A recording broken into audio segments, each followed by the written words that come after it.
As we may know, light is a wave, which will then experience interference.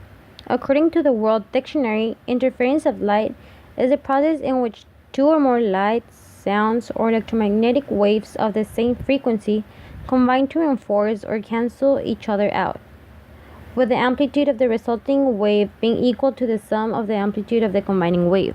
In other words, interference is the addition of waves. The picture to the left shows multiple waves hitting the wall with two splits. The waves then converge into making a unique pattern of waves towards the screen.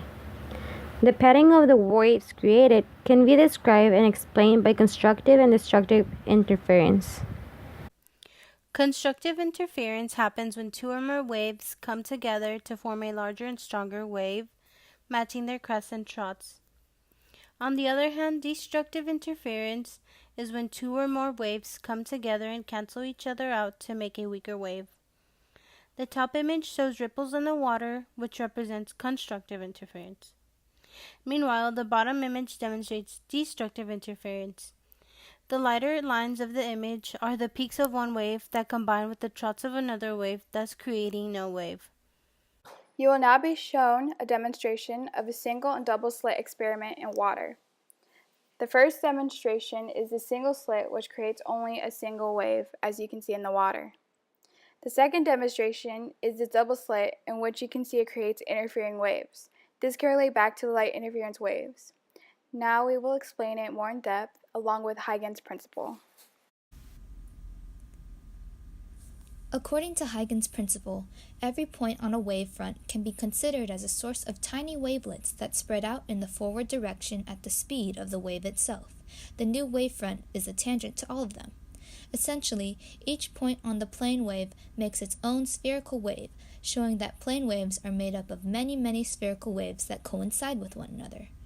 This shows constructive interference.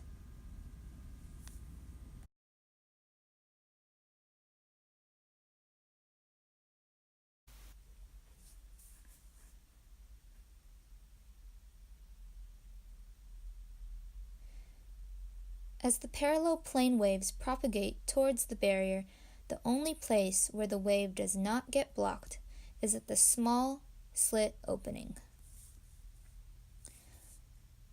So when the wave eventually hits the barrier, the point at the location of the slit is where new spherical wave fronts are made, each with the same wavelength. We can also apply Huygens' principle when there are two slits involved. Obeying his principle, we see at each slit new spherical waves are formed. Since there are multiple sources, there is this effect that shows the waves crossing. Here, we see constructive interference at these intersections, whereas where the trough meets the crest of the wave, it is called destructive interference. All of this can be directly related to light, since in fact, light is a wave.